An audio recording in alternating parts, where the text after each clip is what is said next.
Halos 7 milyong pisong halaga ng shabu ang nasabat ng mga otoridad mula sa isang ex-convict na nahulian ng 10 pakete ng shabu sa isinagawang operasyon sa Minglanilla, Cebu.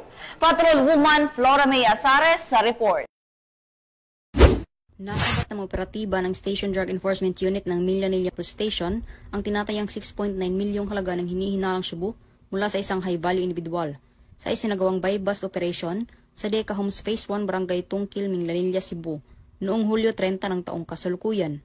Kinilala ni Police Major Ariesa Otida, officer in charge ng Minglanilla Police Station, ang suspect na si Elias Joven, 39 anyos, at residente ng Barangay Tandayag, Amlan, Negros Oriental.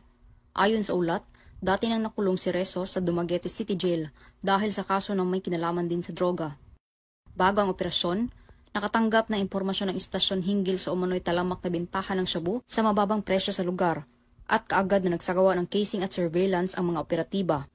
Kasunod nito ay nakipag-ugnayan sila sa PDEA 7 at nagtalaga ng pusher buyer na kung saan ay matagumpay na nakabili ang isang pakete ng hinihinalang shabu mula sa suspect. Nakumpiska mula rito ang 10 pakete ng hinihinalang shabu na may kabuang timbang na humigit kumulang 1,025 gramo at isang sling bag na kulay itim at beige na ginamit bilang lagayan ng iligal na droga.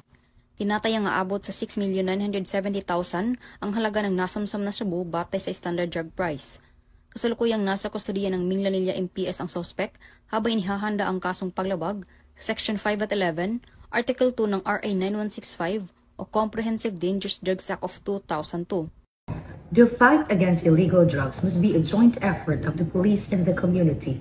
The strong partnership among the stakeholders aligned to the programs of a regional director and the beloved Chief PNP conveys a strong message that we strongly uphold the rule of law in enforcing and after these criminals, especially illegal drug personalities.